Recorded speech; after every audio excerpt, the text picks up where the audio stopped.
I worked in really mainstream newspapers, so tabloids, as a news editor and editor. I think this is probably why I have a bit of sympathy for journalists, because I do know what a uniquely challenging environment it can be, having to meet these deadlines that are, we're not just talking about an hour deadline, we're talking about, in some cases 30 seconds to get the correct headline that's going to get that Google traffic that you really need. And if you miss it, that's another website that's going to get all of the hits, and you have targets at most big newspapers. So if we really want to affect change, I think rather than demonizing individual journalists, it's really about putting pressure. I like I said, I try to communicate with the editors and to see changes made like that, and also hopefully educating the public more, and they can see, and they'll be a bit more critical when they're reading the media, and really the media won't be able to get away with putting in whether it's bias, outright lies, because they'll have a more critical readership that's like, hold on, should I be trusting this? And actually people are doing that more and more these days.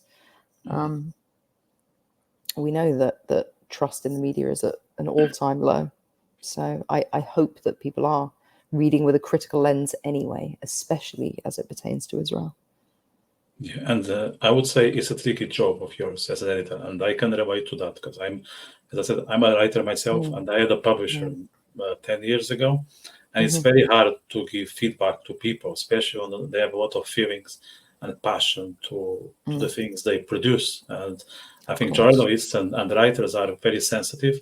So if you tell them, oh, this word, it's not okay, or you have to rewrite a couple of paragraphs, because when they finish to write, and I understand, I'm a writer myself, that thing is very warm, and and so sometimes you think is the best piece ever, because I don't know, you were so enthusiastic about it that you cannot see it with neutrality.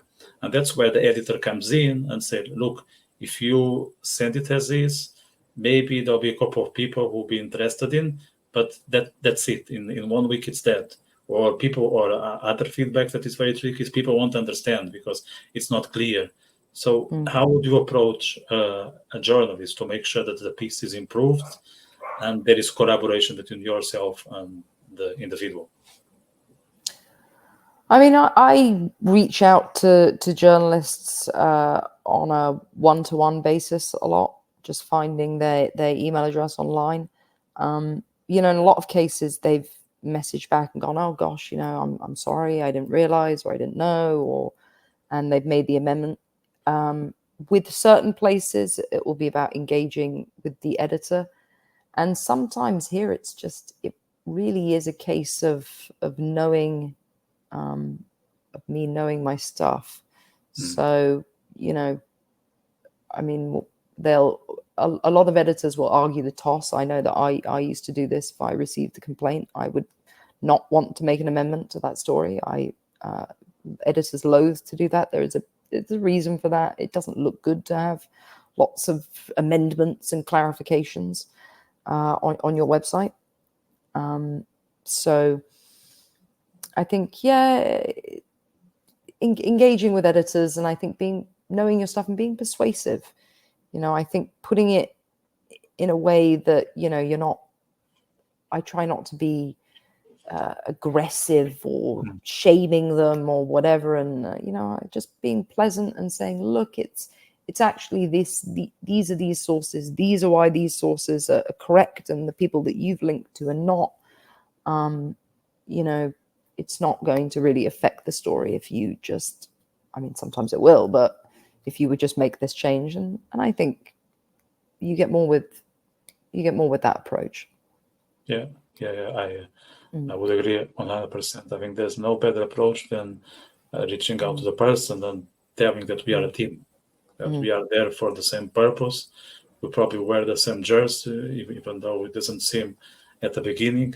and there's a common purpose of improving the article or the video, or whatever is the content. Now, we are there together, with the objective of sending the message properly, that people will be able to perceive it and understand what is it about. It's about, I think it's very much about transmitting a message, and it's very tricky because it's not only the person it's not only the sender, but also the recipient. You also need to be very mindful of the audience.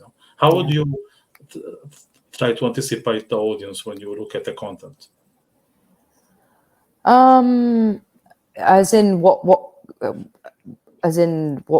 who we're trying to reach, or Yes, who we're trying to engage. Yeah. I think it really